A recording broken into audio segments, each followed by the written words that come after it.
marartum bi riyadil jannah farta'u faqalu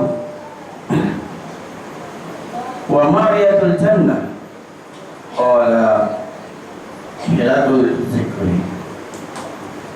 Apabila kamu lalu ataupun berjalan di taman-taman surga, taman-taman surga, farta'u, maka bersenang lenanglah kamu.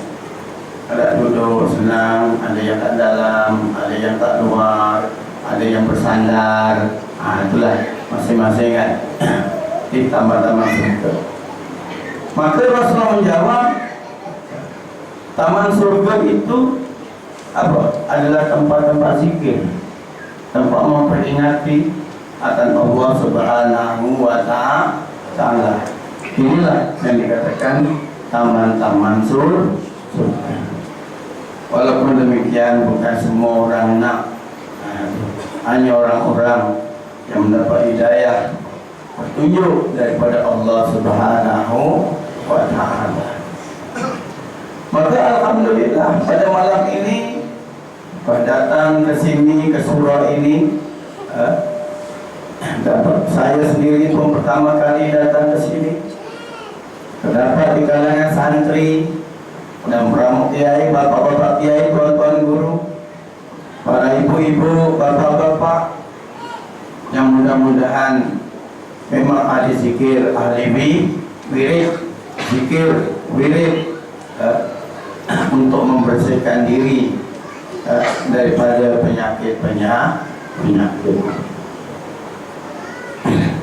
Maka dengan kita berzikir pada Allah Subhanahu wa Ta'ala adalah untuk membersihkan hati kita. Sebab Allah tidak hanya memandang kepada zahir kita, jasad kita, tetapi yang dinilai oleh Allah adalah hati-hati kamu, hati-hati kita. Maka hati-hati kita ni kita kena bersihkan betul-betul.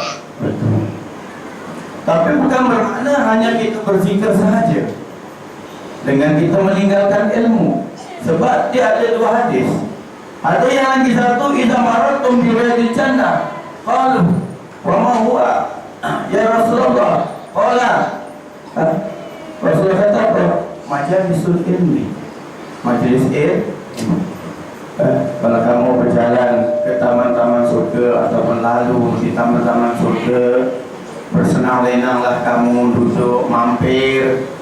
Ini banyak orang jauh tidak ni? Ini bumi kawasan jauh, tapi tak jauh dah. Dah tak jauh.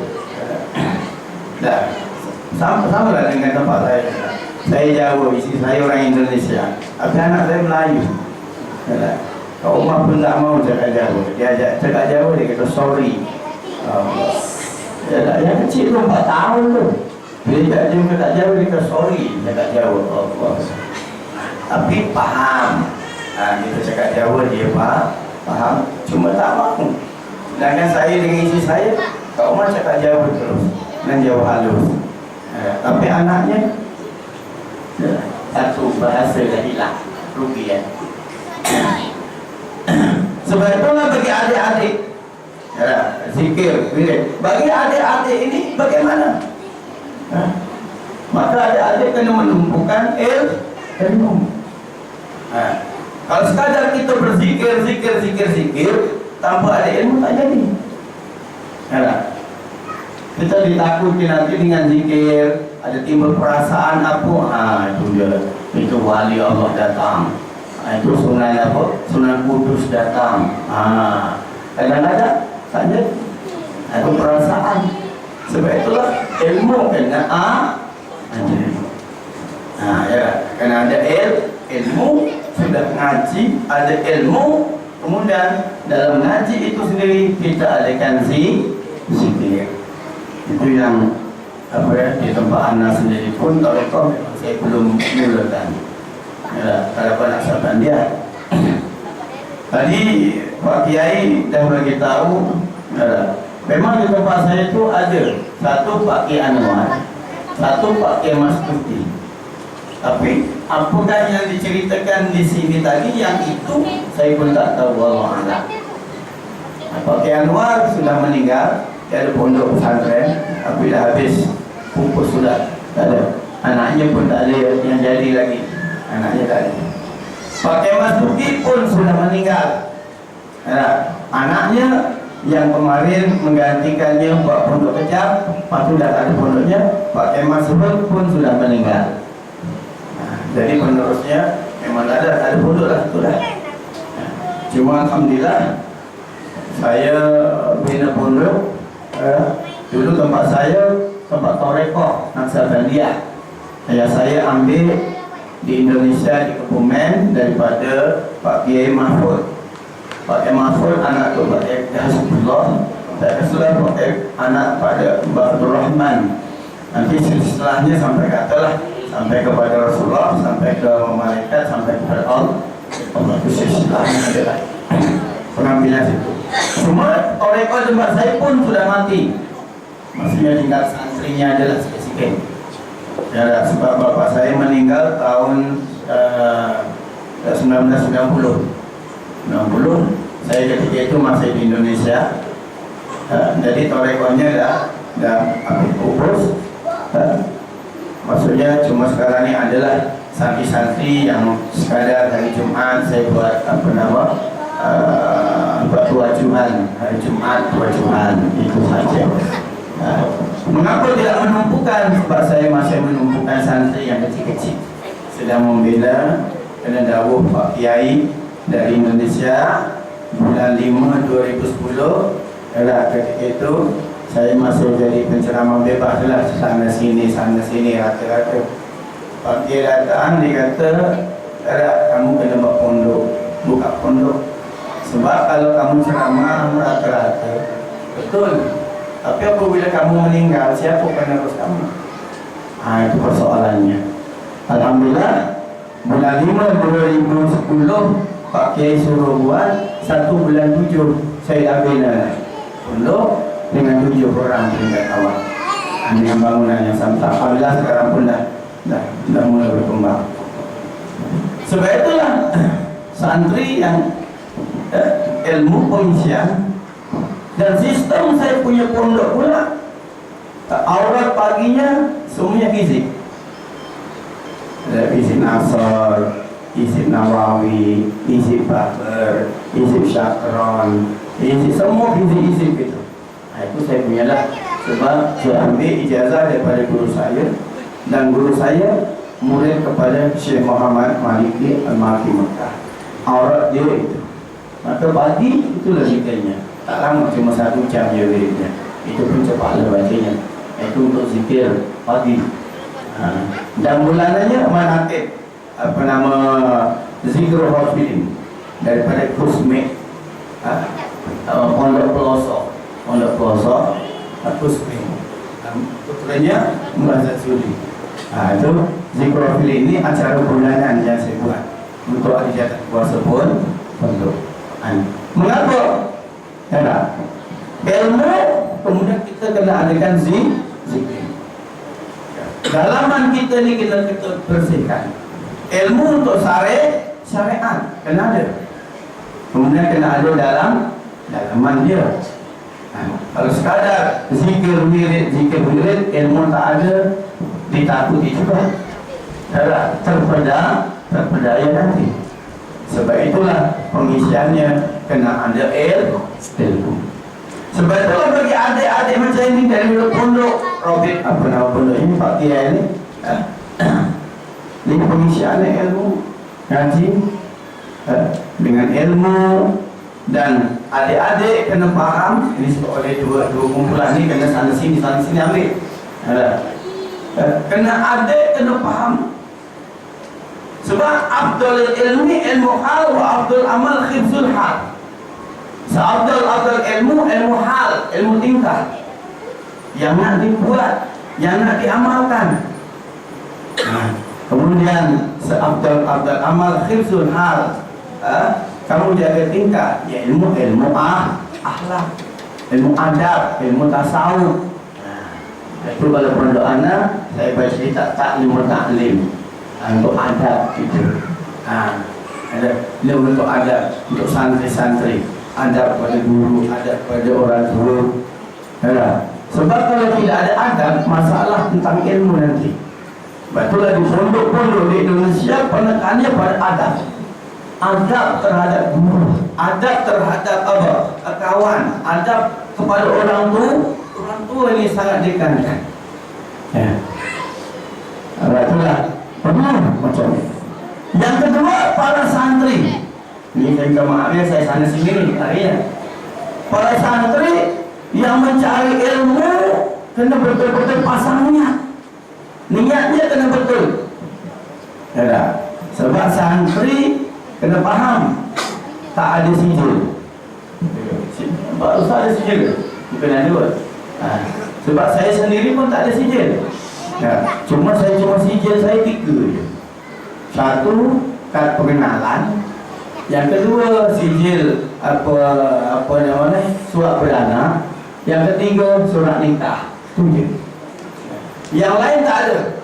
Tapi alhamdulillah program saya siang malam penuh. Sampai jadual bulanan tak cukup. Tak pakai sijil. Sijilnya syahadat. Asyhadu an la ilaha illallah wa asyhadu anna Muhammadar Rasulullah. Jabat agama pun tak panggil saya, tak tanya saya. Ustaz ada sijil, tak pernah ditanya, tak pernah ditelepon, tak pernah diantar surat. Alhamdulillah. Itu. Tu dia itu. Tak tahulah, saya punya sistem. Tanpa sijil. Sebab itu bila tanpa sijil, belajar mesti betul-betul lillahi ta'ala. Adik-adik santri, pertama, adik-adik santri, apa dia programnya? Yang pertama, tujuan belajar untuk mendapat ridha Allah. Ini kena penekankan betul-betul. Dapat ilmu untuk ridha Allah. Ilmu yang nafi', ilmu yang manfaat. Sebab apa? Sebab apabila ilmu tidak manfaat, dia akan tambah banyak. Dia bukan tambah tunduk, dia tambah angkuh. Itulah ilmu yang manfaat, niatnya kena baik-baik untuk mencari Allah. Sebab itulah Rasulullah SAW bersabda, "Man zada ilman, lam yasdad huda wa lam yasdad minallah ila buddha." Siapa yang tambah ilmu, daripada kecil naik santri kan, makin banyak ngaji kan, tambah ilmunya. Man zada ilman, lam yasdad huda. Tapi tak mendapat hidayah, petunjuk daripada Allah. Sebab apa? Sebab zikir tak diajar, muridnya tak ada. Tempat belajar pergi. Zikir muridnya tak diajar. Walam yazdad, dia tidak akan tambah dekat dengan Allah illa bu'dan, malaikat tambah jauh. Adik-adik santri, adik-adik kenal tak pokok padi? Kenal tak kenal? Pernah tengok ke tak pernah tengok? Kenal. Pokok padi tu, waktu muda dia condong ke tegak? Tegak. Tapi bila dah naik, mula berisi, mula apa? Pernah isinya kalau dah tambah tua, tambah apa? Tambah tunduk ke tambah tegak? Tunduk. Sepatutnya apa? Seorang santri ini kena macam itu. Tambah ilmu, tambah tunduk. Tambah ilmu, tambah tunduk. Bukan tambah ilmu, tambah apa? Perutnya ke depan, kepalanya mula ke belakang. Kita tak mau yang ini. Kita mau ilmu. Sebab apa? Adik-adik. Sebab bila tambah ilmu, kita akan tahu bahawa ilmu Allah itu apa? Sangat banyak. Sebab itulah Rasulullah pernah menyuruh sahabatnya, dikata apa? Masukkan tangan jarimu ke air. Kemudian Rasulullah bagi tahu, angkat tanganmu, angkat. Kata Rasulullah, air yang melekat pada tanganmu, jarimu itu. Itulah ilmu yang ada pada dadamu. Yang lain itu ilmu Allah bersangatan banyak. Betullah. Kalau kita makin tinggi jangan makin angkuh, tapi makin tunduk kebesaran Allah, keagungan Allah. Itulah para santri pertama adalah cari ilmu untuk mendapat ridha Allah. Itu dia. Bukan santri aja, santri tua pun sama lah. Nanti ini santri muda je yang tua lah. Pertama ridha Allah, untuk dapat ridha daripada Allah. InsyaAllah kalau dapat ridha daripada Allah, mudah. Betul. Misalnya bagi tahu pengalaman saya ketika saya balik dari Indonesia. Orang kampung banyak cerita, Baihaqi balik, sijil tak ada. Dia kata apa? Saya suruh pergi ngopek aja, tak ngopek. Tahu? Pak Ye tak ngopek, tak tahu? Kelapa dikupas. Itu dia. Sebab dia beritahu saya tak ada sijil. Pondok pun ada sijil. Itu dia. Sampai ke situ. Tapi bismillah. Pakai saya cuma beritahu dulu Syekh Tempo Mawati. Dia kata Baihaqi balik Malaysia, tapi dia tak suruh saya mengajar. Buka pondok tak ada. Dia kata Baihaqi balik Malaysia, zikir yang saya ijazah, wirid yang saya ijazah, jangan putus. Kalau kamu putus zikir wirid ini bermakna kamu putus dengan aku. Itu dia pesan dia. InsyaAllah katanya rezeki lancar. Alhamdulillah. Alhamdulillah berkembang dan berkembang. Sekarang orang lain mula cerita lagi. Baihaqi itu cuma ngajar macam itu, dapat duit dari mana boleh buka bangunan-bangunan? Balik lagi. Tengok, dulu balik dia kata suruh pergi kerja ngopek sebab tak ada sijil. Sekarang bila dah bangunan-bangunan berkembang, lain berkembang, mula bunyi lagi. Dapat dari mana? Betullah timbulnya saya berletuyul. Tak kenal tempat dia. Bersabda lagi berletuyul. Saya beritahu lagi, betul, saya berletuyul saya tuyul besar. Masuk tuyul besar macam mana? Bapak-bapak, baik macam mana? Tuyul besarnya macam ini. Di tempat pengajian saya kata saya nak bila pondok, saya perlukan zinc. Saya perlukan zinc. Alhamdulillah, Ustaz, zinc saya tanggung seorang. Itu tuyul besar. Bukannya satu kaki RM30, bukan sistem itu, lambat. Saya punya sistem tu dia tawan. Nanti datang Ustaz, semen saya tanggung. Ustaz, telefon, butter semua saya tanggung. Batu cepat. Kalau sekaki RM30 lambat. Itu tuyul kecil. Kita punya tuyul besar-besar. Itu dia. Sekali kam satu, kamnya. Ini penting. Ini wirid kena kuat. Lepas ansar apa isi bahar dengan surah Waqi'ah seorang 14 kali. Dalam kitab Mambaul Usul ada dalam terangkan masalah-masalah itu. Satu, betullah santri macam ini perlu diberi keyakinan bahawa rezeki yang menanggung itu Allah, bukan sijil. Ini yang kita nak mantapkan kepada dia. Sebab apa? Sebab otak orang hari ini, orang tua hari ini dia sudah terpengaruh. Kalau tak ada sijil nak kerja apa? Itu dia dah dimasukkan. Bukannya kembali kepada Allah, kembali pada sijil. Sebab itulah santri kena ditekankan macam ini. Sebab itu kamu perlu ilmu yang nafik. Bila nak ilmu nafik mesti penekanan dalam masalah adab. Apa tadi? Yang kedua, tujuan apa mendapatkan ilmu para santri? Untuk darul akhirah, tujuan hari akhirat. Sebab dunia ini permulaan. Lepas ini kita akan mati dan kita akan hidup di dunia yang baru, yakni hari akhirat yang kekal abadi. Sama ada di surga, Allahumma amin, ataupun di neraka, na'udzubillah min dzalik. Jadi dunia ini permulaan. Maka apabila dunia ini permulaan, maka perlu dicari bersungguh-sungguh. Cari ilmu, kemudian amalkan. Betul Rasulullah kata dalam hadis, Al-Qaisu mandana nafsahu wa amila lima ba'dal mauti, kata Rasulullah. Al-Qaisu orang yang pandai, orang yang pintar, orang yang cerdik. Mandana adalah orang yang merendahkan hawa nafsunya. Nafsunya direndahkan, dikawal oleh akal.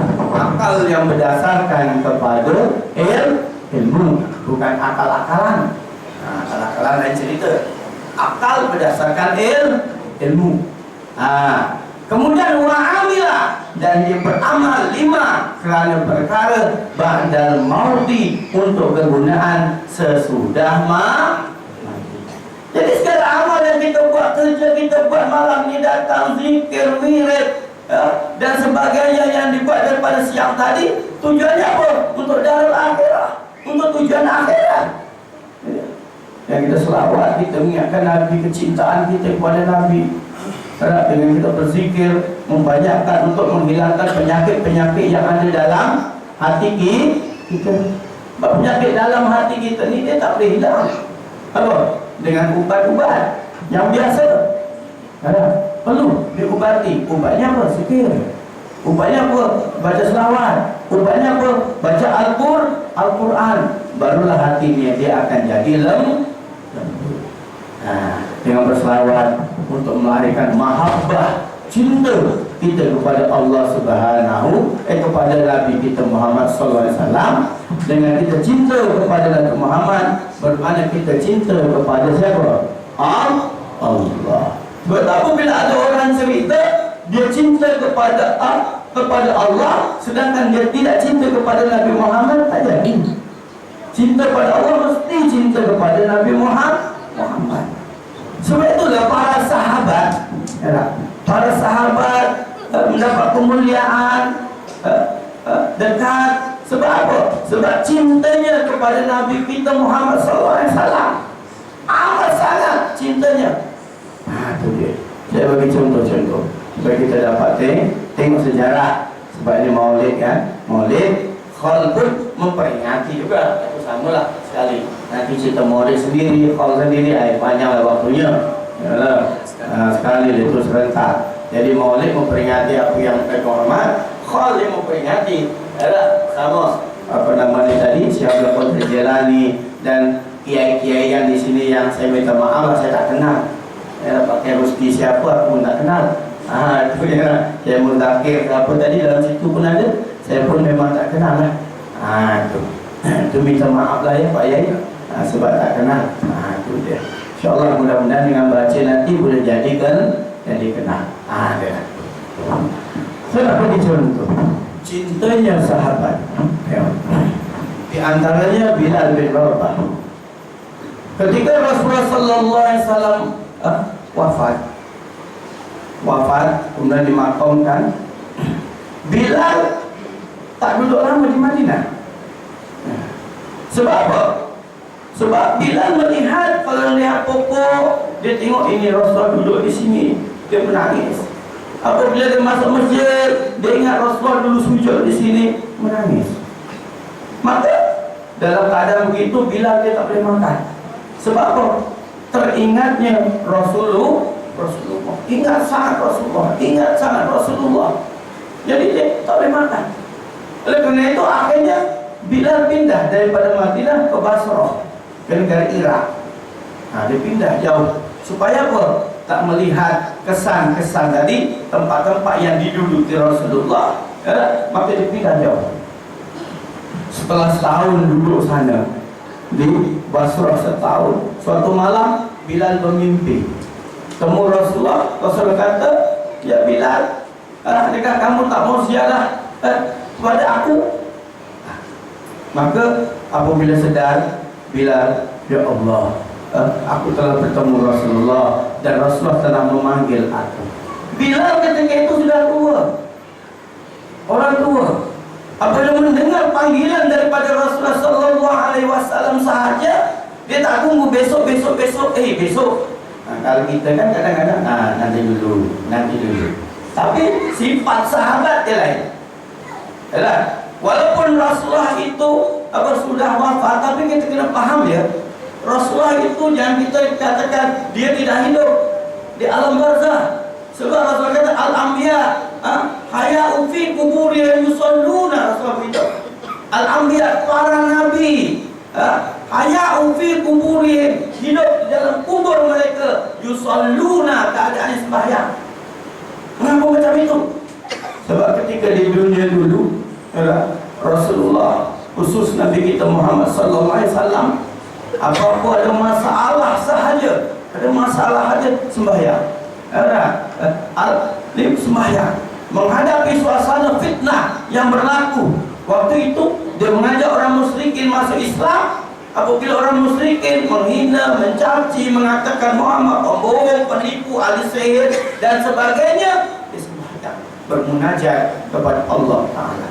Sebab itulah ketika dalam kubur sendiri Rasulullah beritahu al-anbiya haya'u fi kuburihim yusalluna. Para anbiya hidup dalam kubur mereka keadaannya sembahyang. Sebab itulah ketika Bilal bin Rabah tadi dapat mimpi, Rasulullah memanggil langsung, tak nunggu besok, dah, jom, siap, berangkat. Coba Basrah di Irak sampai ke Madinah. Dulu bukan sekarang yang kita naik terbang. Terbang era ini kita dulu naik kuda atau naik unta. Agak-agak Ustaz Hasan berapa ya? Kalau naik terbang berapa jam? 2 jam setengah naik terbang. Agak-agak kalau naik kuda setengah bulan ya lah. Kuda ke unta tu lagi kat macam ni. Pahamlah saya tak kata kita ya lah ya. Pahamlah naik unta daripada Iraq, Basrah ke Madinah. Faham sendirilah. Tak habis cerita tu. Tak payah cerita. Kalau nak naik kapal terbang cerita lain. 2 jam setengah itu je lain. Sekarang keadaannya apa? Naik apa? Unta. Macam itu. Orang tu datang. Apabila sampai ke Madinah sahaja, macam mana? Langsung dia tidak singgah tempat Sayyidina Abu Bakar, tidak singgah ke Sayyidina Umar, sahabat-sahabat, langsung ke kuburan Rasulullah sallallahu alaihi wasallam di situ. Lepas ziarah ke kubur Rasulullah, barulah Abu Bakar datang. Ya Bilal, dah tengah hari yang zuhur, azan ya Bilal, kita nak dengar suaramu ya Bilal. Bilal kata, aku muazin Rasulullah. Selepas daripada Rasulullah, aku tidak akan azan. Umar datang bujuk pun tak mau juga. Sahabat-sahabat lain bujuk tak mau juga. Tapi ketika Bilal masuk ke dalam masjid Nabawi, Rasulullah, Bilal nampak 2 mutiara Rasulullah. Yang siapa? Sayyidina Hasan dan Sayyidina Husain. Lalu dipeluknya. Sebagaimana Rasulullah dulu memeluk Hasan Husain, diciumnya oleh Rasulullah, oleh Bilal diciumnya sebagaimana Rasulullah mencium Hasan dan Husain cucu Rasulullah. Maka ketika itu serentak Sayyidina Hasan dan Sayyidina Husain bagi tahu, ya Bilal, azan ya Bilal, aku ingin mendengar suaramu ya Bilal. Maka ketika itu Bilal angkat tangan. Bagaimana aku nak menolak permintaan cucu Rasulullah? Kalau aku menolak permintaan cucu Rasulullah, bagaimana aku nak berhadapan dengan Rasulullah besok? Bagaimana aku nak berhadapan dengan Rasulullah? Maka dengan itu Bilal pun azan dengan suaranya yang halalintar. Dengan suara itu maka berduyun lelaki dan perempuan yang di Madinah semua datang ke masjid. Datang ke masjid semua. Sebab mendengar suara itu. Tapi suara Bilal azan hanya sekadar sampai mana? Asyhadu anna Muhammadar Rasulullah. Suaranya habis, tidak mampu, menangis. Maka seluruh Madinah ketika itu menangis bercucuran air mata. Yang saya nak cerita apa?